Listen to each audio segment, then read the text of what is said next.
Oh, nice. Never too early for education. Alright. Okay, so, this is my submission. Oh, no, you just learn from me. You just be a real student. Yeah. Alright, so just learn. Alright, so you just keep doing what you're doing. You don't even have to look up at me if you don't want. I mean, I know this is very important, and you're doing very important work, so I don't want to interrupt you. I'm just going to educate you more about Ovid. Alright, so just keep doing what you're doing. Alright, so, glad to be working with you again. Ovid. Ovid was a very important Roman poet.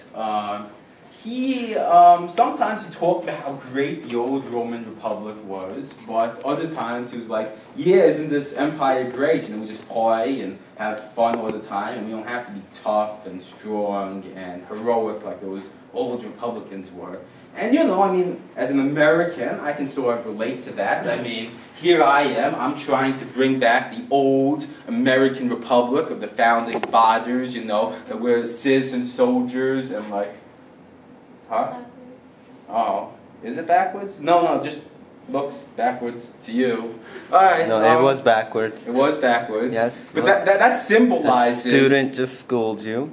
Well, I mean, it symbolizes the fact that the Republic has gone backwards and become an empire, which is what I was talking about. Okay. And so us teabaggers, we're trying to make the Republic go back to the ideas of George Washington and Thomas Jefferson. And there was certainly plenty of people like that in Ovid's time who want to go back to the old Republic founded by Brutus and Cincinnatus and stuff.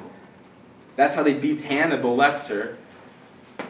But anyway, so Ovid, he pissed off the emperor for some reason. You know, it's an interesting story with the emperor, because the Roman Republic actually was always a republic. It never actually became officially the Roman Empire. They had the Senate all through the empire, and officially they were called the Republic. And emperor didn't mean what king means now. It just meant imperator, like general. He was just the top general. And his official term is actually first citizen of the people, you know? So there was never like this time where he says, we're getting rid of the republic and now it's the empire. And I think a lot of history books don't really make that clear, you know? They make it sound like Augustus ended the Roman Republic and made it the empire. And that's not really true. I mean, it's like the United States. Maybe historians will look back and say after World War II, the American Republic ended and America became the American Empire. But we, living in America right now, we didn't notice any huge change. We still call America the United States, a republic and stuff. So so historians might say the empire already began in like 1918 or something,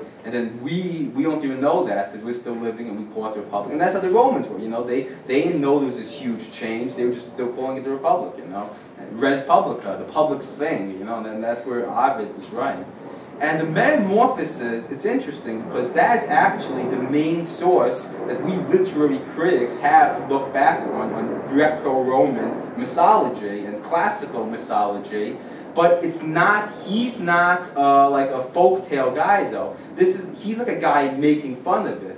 So it would be like if all you knew about American culture came from The Simpsons and Family Guy, pretty much. It's as if you were learning everything about American culture and art and literature from The Simpsons and Family Guy. Because that's what Ovid was doing. So when you read Ovid's Metamorphoses, you gotta remember that you're not really reading legends or anything like that. You're reading like this really educated, funny comedian, like making jokes about like these classical messiahs. Like it'd be like if like there was a guy who made a bunch of jokes about Jesus, like Jesus Christ Superstar, and you read that like it was the Bible. Jesus Christ Superstar is not the Bible. It's sort of making fun of the Bible. So when you read Ovid, you always have to remember that you're reading mythology that's being made fun of, you know, as satire. And I mean, but the thing is, we don't really even have the original mythology, you know. So we get the jokes, but we don't get what he's parodying. We get the spoof, but we don't get what he's spoofing, you know. So that's an interesting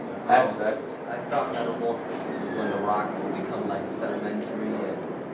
Oh yeah, well, I mean, you know, it's like a butterfly turning into a worm or something like that, you know, and that's... So That's what he did. Well, yes, that's the theme of the Metamorphoses. Every single one of them involves like a donkey turning into a swan and raping some hot wife or something. Like an alchemist or something.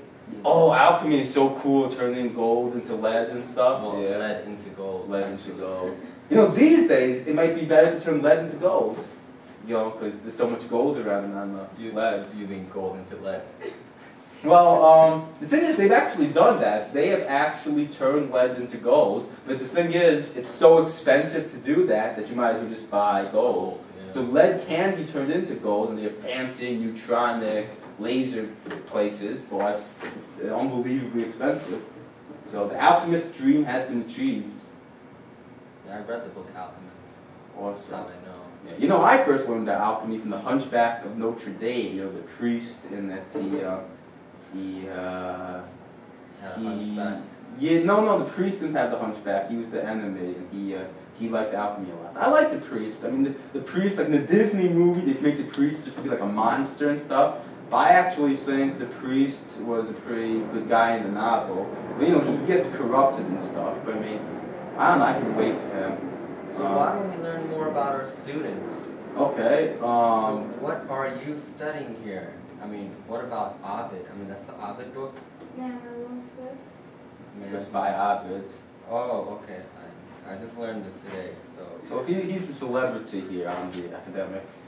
Yeah, it's great. You know, I actually do film philosophy, and I got a real-life YouTube star to come down to help me out with this. So, I mean, I philosophize about guys like him, and he's actually here, so it's wonderful for me. It's a real treat.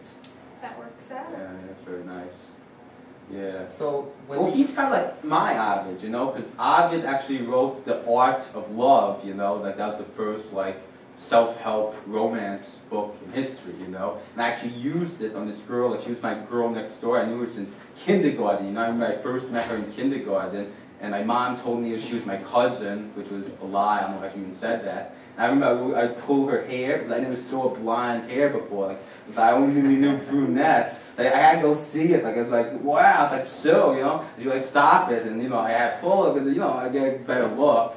And, you know, she would, like, make fun of me, like, in 3rd grade, that, like, you know, Superman's just a cartoon. There is no Superman. And I'd be like, no, there's good evidence of Superman, and it's been shown in studies that Superman does exist. And, you know, and then one time in 3rd grade, she touched me and then said she gave me cooties. And I must have lost like a few gallons of blood from cooties, because that stuff is She's the serious. one who emailed recently? Oh, well, I mean, cooties is serious stuff. I just want, before we go into that, I just want to give like a public service announcement. I mean, people think, oh, cooties was that from the Middle Ages? No, cooties is very real, and I mean, a lot of us aren't that good at folding paper, so making a homemade cootie catcher is just not an option. And there are a lot of common myths about cooties, like a lot of people say it can't be transferred between same-sex people, like the same way people used to say AIDS was the gay disease, well, people call cooties the straight disease that can only be given male to female or female to male. But in fact, I mean, it's true that's the most common method, but there have been important cases of male-male and female-female cooties. So just watch out for that. Cooties takes out a lot of blood. So about that